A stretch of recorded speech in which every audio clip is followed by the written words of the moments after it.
성도 여러분, 안녕하셨습니까? 만나의 아침 새벽 기도로 시작하겠습니다. 하늘에 계시는 사랑이 많으신 아버지 하나님, 오늘 아침에 잠든 저희들을 깨워주시고 저희들에게 새 생명 주셔서 감사합니다.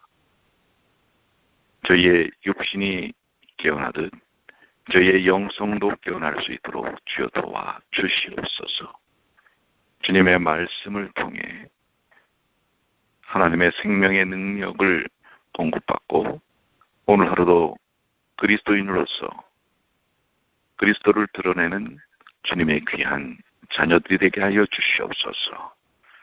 오늘의 말씀을 통해 주님 친히 저희에게 주님의 음성을 발하여 주시고 그 말씀을 저희의 마음속에 바로 새길 수 있도록 도와주시옵소서. 우리 주님 예수님의 이름으로 간절히 기도드리옵나이다. 아멘. 오늘은 골로새서 1장 9절로 14절까지 있는 말씀입니다. 골로새서 1장 9절로 14절까지 있는 말씀, 성경 말씀 보겠습니다. 이로써 우리도 듣던 날부터 너희를 위하여 기도하기를 그치지 아니하고 구하노니 너희로 하여금 모든 신령한 지혜와 총명의 하나님의 뜻을 아는 것으로 채우게 하시고 주께 합당히 행하여 범사에 기쁘시게 하고 모든 선한 일에 열매를 맺게 하시며 하나님을 아는 것에 자라게 하시고 그 영광의 힘을 쫓아 모든 능력으로 능하게 하시며 기쁨으로 모든 견딤과 오래 참음에 이르게 하시고 우리로 하여금 빛 가운데서 성도의 기업의 부분을 얻기에 합당하게 하신 하나님 아버지께 감사하게 하시기를 원하노라. 그가 우리를 흑암의 권세에 건져내사 그의 사랑의 아들의 나라로 옮기셨으니 그 아들 안에서 우리가 구속 곧 죄사함을 얻었다. 골로새서 1장 9절로 14절까지에 있는 말씀인데요. 골로새서에 있는 말씀은 특별히 우리 그리스도인들이 이 땅에서 사는 삶을 어떻게 능력 있게 이룰 수 있음인지를 보여주고 계십니다. 특별히 9절부터 있는 말씀을 통해서 바울은 골로새 교인들이 하나님의 복음을 받고 성령 안에서 서로 사랑한다는 소식을 듣고 그들을 위하여 기도하기를 쉬지 않았습니다. 바울이 하나님께 기도한 내용들이 본문에 언급이 되는데요. 9절은 그 첫 번째 기도의 내용을 담보했습니다. 골로새 교인들이 모든 신령한 지혜와 총명으로 하나님의 뜻을 아는 것으로 채워지기를 구하는 것이었습니다. 이것은 오늘 제 자신이나 우리 이 아침에 함께하는 우리 성도들, 함께하지 못하는 모든 성도들이 함께 이루어지기를 간구하는 기도의 내용과도 같습니다. 모든 성도들이 신령한 지혜와 총명으로 하나님의 뜻을 아는 것으로 채워지기를 구하는 것입니다.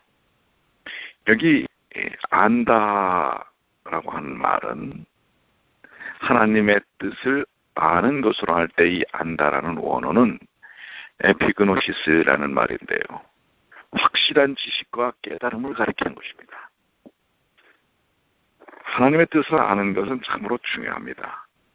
무슨 일을 하든지 먼저 그 일에 대해 잘 알아야 그 일을 바르게 할 수가 있습니다. 그래서 무슨 일을 하든지 그 일을 잘 알아면 그 일에 대해 공부해야 합니다. 하나님을 믿는 일도 그러합니다. 우리가 하나님의 뜻을 알지 못하면 예수 그리스도를 바르게 믿을 수 없고 또한 그로 인한 구원을 얻을 수 없는 것입니다. 우리는 하나님이 계신 것과 그분이 우리를 위해 어떤 구원의 계획을 가지고 계시며 구주 예수께서 누구시며 우리를 위해 무슨 일을 하셨는지 알아야 하나님과 구주 예수 그리스도를 바르게 믿을 수 있고 또한 구원을 받을 수 있는 것입니다. 하나님을 섬기는 신앙 생활이 그러합니다.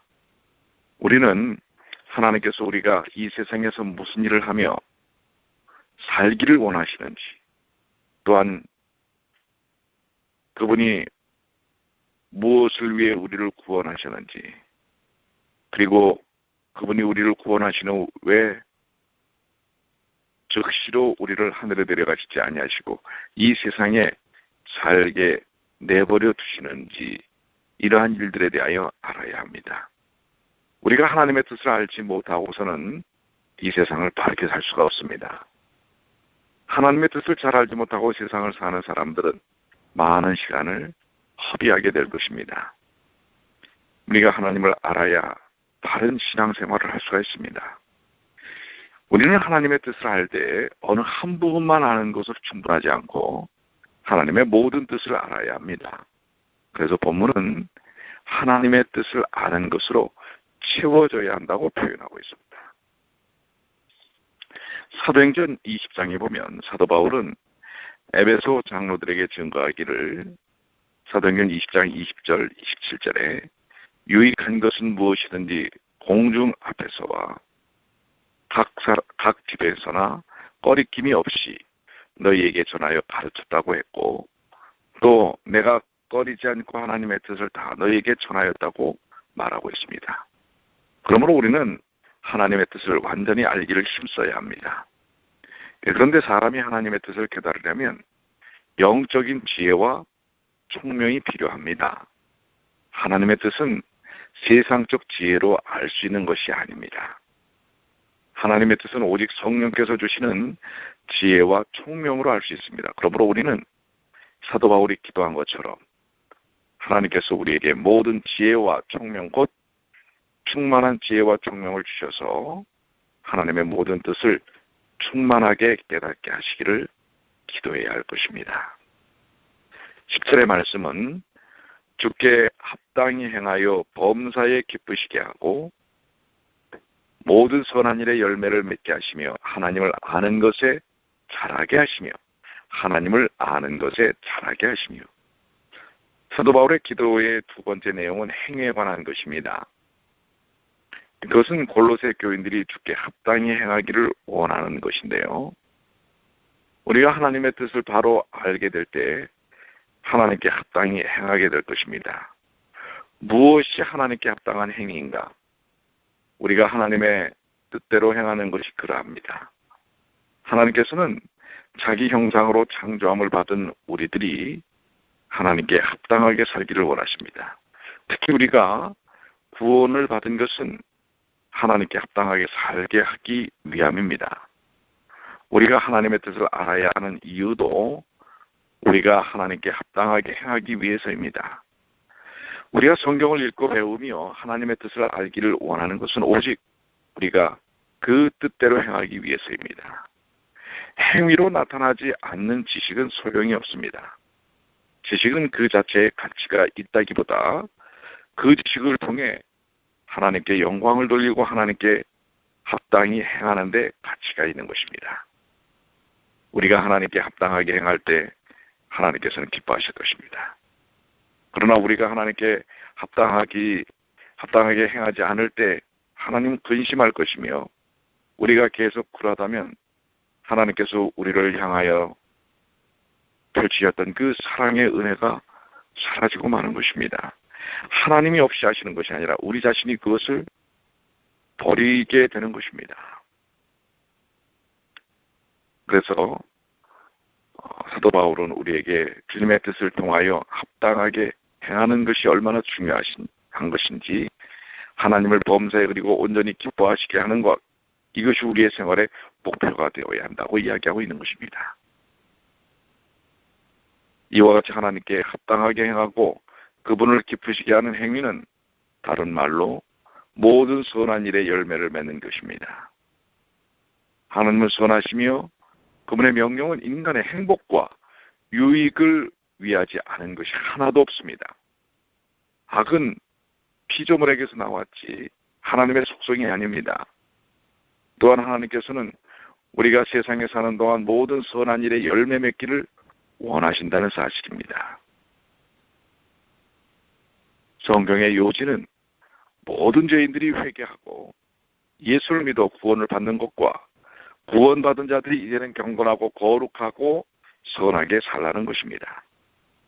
예수님께서는 우리가 세상의 빛이라고 말씀하신 후 너희 빛을 사람 앞에 비추게 하여 저희로 너희 착한 행실을 보고 하늘에 계신 너희 아버지께 영광을 돌리라고 하셨습니다.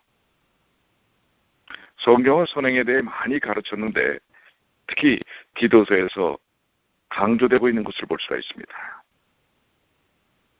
하나님을 아는 것에 자라나게 하시기를 원하신다는 말은 하나님을 아는 것은 하루아침에 되는 것이 아니기 때문에 그것은 시간이 필요한 것입니다. 그래서 우리는 하나님의 섭리적 훈련 과정에 필요성이 있는 것입니다. 우리는 특히 이 땅에서의 고난을 통해 하나님의 뜻을 깨닫고 배우는 경우가 많습니다.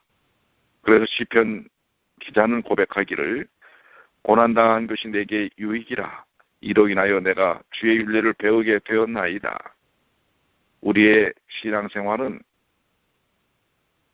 이 땅에서의 삶을 통하여 하나님의 섭리와 뜻과 하나님께서 우리에게 가르쳐주신 복음의 의미를 통해서 하나님을 아는 것이라고 요약할 수 있습니다.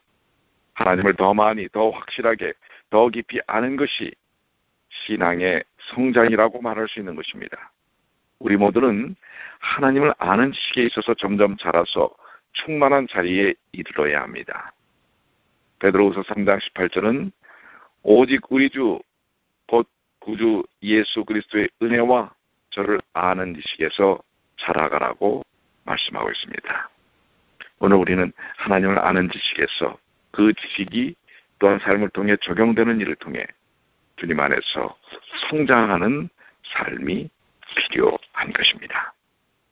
11절의 말씀은 그 영광의 힘을 쫓아 모든 능력으로 능하게 하시며 기쁨으로 모든 견딤과 오래 참음에 이르게 하시고, 사도 바울의 기도의 세 번째 내용은 능력과 참음에 관한 것입니다.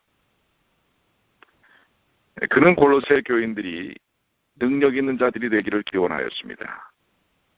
그 영광의 힘이란 하나님의 영광스러운 힘을 가리킵니다. 우리 하나님은 한마디로 능력의 하나님이십니다. 그분의 능력은 곧 그분의 영광입니다. 하나님께서는 역사를 통해서 그분의 능력을, 그 능력의 영광을 나타내셨습니다. 그것이 바로 기적이요 이적입니다. 하나님은 지금도 동일하십니다. 비록 계속해서 기적을 나타내기를 원치 않으시지만 그분의 능력은 변함이 없으십니다. 그 능력이 바로 우리의 힘입니다. 바울의 기도는 하나님께서 그분의 영광의 힘을 쫓아 모든 능력 곧 그분의 전으로 우리를 능력 있게 하시기를 구한 것입니다. 우리가 그리스도의 능력, 하나님의 능력을 통해서 사는 것 자체가 기적인 것입니다. 오늘도 여러분과 제가 하나님의 능력 속에서 살기를 소망합니다. 사도 바울은 그 능력을 우리 성도들이 갖기를 원한 것이었습니다. 오늘 하나님의 모든 능력으로 능하게 하시는 그 능력을 위하여 사도 바울의 기도처럼 우리도 기도해야 되지 않겠습니까? 우리가 삶을 이루는데, 그리스도인의 삶을 이루는데 능력 없이 이룰 수가 없는 것입니다. 그러나 오늘날 우리는 하나님의 능력을 보기가 너무나 어렵습니다.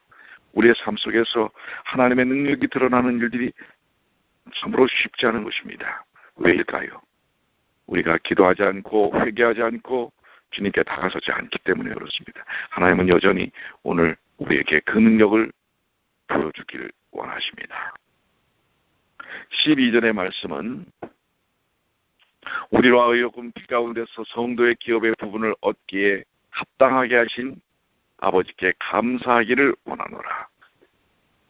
골로새 교인들을 위한 사도 바울의 기도의 다른 내용은 그들이 하나님 아버지께 감사하게 하기를 구한 것이었습니다.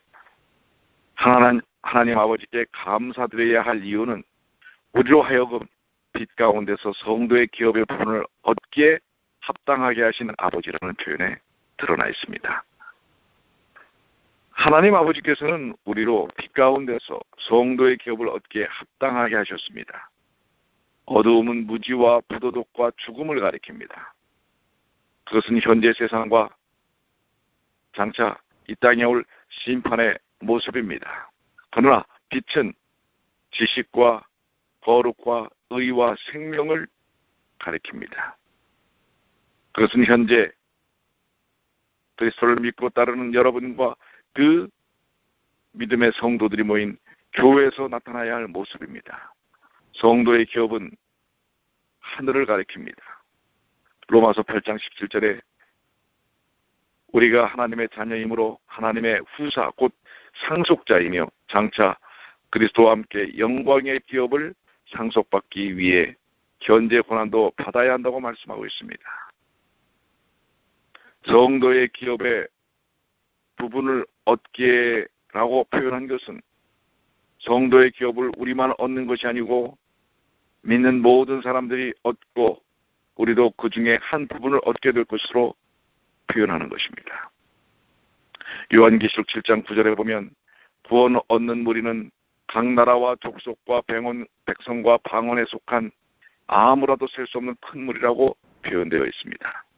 우리도 그들과 더불어 천국의 한 부분을 얻게 될 것입니다. 성도의 기업의 부분을 얻기에 합당하게 하셨으므로라고 하는 표현을 통해 하나님께서 우리에게 천국의 기업을 얻게 하신 것, 믿음을 통하여 합당하게 그 천국의 기업을 얻게 하신 것이라고 하는 사실입니다. 하나님의 구원의 방법은 그리스도를 통한 십자가를 통해서 우리에게 주신 그 방법은 합법적인 방법이었습니다.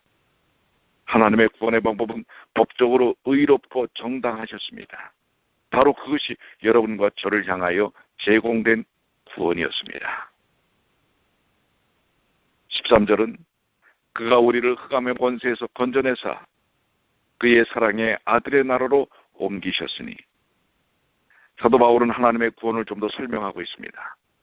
우선 하나님께서는 우리를 흑암의 권세에서 건져내셨다라고 표현하고 있습니다. 여기에 우리는 예수 믿는 자, 곧 말로만이 아니고 마음으로 믿어 순종의 행실로 나타내는 그 믿음의 백성들을 이야기합니다. 흑암의 권세라는 말은 죄와 죽음과 사탄의 권세를 가리킵니다. 고린도후서 4장 4절에 보면 사도 바울은 이 세상 신, 곧 사탄이 믿지 않는 사람들의 마음을 어둡게 하고 있다고 말하고 있습니다. 에베소 2장 2절에 보면 공중의 권세 잡은 자, 곧 사탄은 지금 불순종의 아들들 가운데 역사하고 있습니다. 요한일서 5장 19절에 보면 온 세상은 악한 자, 곧 사탄 안에서 사로잡혀 있다고 표현되어 있는 것입니다. 죄와 죽음과 사탄은 악한 힘을 가지고 있습니다. 그래서 권세라고 표현합니다. 죄와 죽음과 사탄은 마치 옛날 이스라엘 백성을 억압하고 탄압하던 애굽의 바로 왕과 같습니다. 그러나 하나님께서는 우리를 그 흑암의 권세에서 건져내신 것입니다. 하나님께 영광과 찬양을 돌립니다. 또한 하나님께서는 우리를 그의 사랑의 아들의 나라로 옮기셨습니다. 그의 사랑의 아들이라는 말은 그분의 사랑의 표시로 주신 아들이라는 뜻입니다. 그분의 사랑의 아들의 나라라는 말은 그리스도께서 왕이심을 나타냅니다. 다니엘서 2장에 보면 하나님께서는 로마 나라 때의 초자연적인 그리스도를 통하여 한 나라를 세우실 것을 예언하셨습니다. 로마 이후에 나타나는 하나님께서 세우신 뜨인도를 통하여 세우신 하나님의 왕, 그 예언이 예수 그리스도께서 이 땅에 오심으로 성취되는 것입니다. 하나님의 나라가 눈앞에 임하였음을 다니엘서를 통하여 말씀하고 있는 것입니다. 물론 그 나라는 이미 우리의 마음속에 시작되었습니다. 베드로전서 2장 9절에는 성도들을 거룩한 나라로 불렀습니다. 바로 그 나라로 그리스도의 십자가를 믿는 믿음을 통하여 옮기셨고, 이제 예수님께서 재림하심으로 인하여 우리에게 허락하신다고 하는 것입니다. 오늘 지난 안식일날 우리가 함께 나누었던 거듭남의 역사, 바로 물과 성령으로 거듭나는 그 역사를 통해서 우리는 십자가의 죽음 속에 함께 청사되어지는 내 죄악들이 완전히 죽음을 통해 성령의 역사를 통해서 다시금 새롭게 부활케 하시는 새 생명을 얻은 하나님의 백성으로 하나님의 나라로 옮겨진 것입니다. 14절의 말씀은 그 아들 안에서 우리가 구속 곧 죄사함을 얻었노라. 하나님께서 우리를 흑암의 권세 곧 죄와 죽음과 사탄의 권세에서 건져내어 사랑의 아들의 나라로 옮기신 것은 그 아들의 구속사역을 통해 우리의 죄를 사하셨음으로써 이루어진 것입니다. 하나님의 아들 안에서 우리는 구속 곧 죄사함을 얻었습니다. 오늘 여러분과 저는 이제는 더 이상 얽매이는 죄 가운데 있는 죄인이 아니라 십자가를 통하여 그 죄사함을 얻은, 그래서 예수님의 피로 의로움을 허락받은 하나님께서 의롭다 칭하신 하나님의 백성이 되었다고 하는 사실을 기억하시게 되길 바랍니다. 오늘도 흑암의 권세 가운데 있는 사단은 우리를 얽매이기 쉬운 죄로 우리를 좌지우지하려고 할 것입니다. 그러나 이미 우리는 그의 아들 안에서 우리가 구속 죄사함을 얻었다는 사실을 믿게 되시길 바랍니다. 우리는 하나님의 나라에 있는 사람들입니다. 그래서 하나님의 나라, 하늘나라 백성답게 사는 사람들이라는 사실입니다. 오늘도 하늘 백성의 삶을 사시는 하나님의 권능의 능력을 통해 사는 주님의 귀하신 자녀들이 되시기를 간절히 축원합니다. 기도하시겠습니다. 하늘에 계신 아버지 하나님, 우리를 흑암 가운데서 주님의 귀하신 십자가를 통해 우리를 구속하시고 죄사함을 얻게 하심으로 하늘나라로 옮기심을 인해 감사합니다. 우리 안에 있는 은혜의 왕국 그리스도를 통하여 얻어질 평강을 경험케 하시고, 이제 예수님께서 이 땅에 오심으로 우리에게 주실 영광의 왕국에 들어갈 수 있는 소망으로 오늘을 이겨내게 하여 주시옵소서. 육신의 고통이 있는 주의 자녀들이 있습니까? 한 사람 한 사람 기억하여 주시옵소서. 그들이 치유의 역사를 체험할 수 있도록 도와주시옵소서. 삶의 무거운 짐 가운데 있는 근심 걱정에 사로잡혀 있는 주님의 자녀들이 있습니까? 그 모든 것, 어둠의 괴계에 사로잡힌 저희들이 아니라 그 모든 것을 건져내신 주님을 바라보므로 우리의 무거운 짐들을 다 내려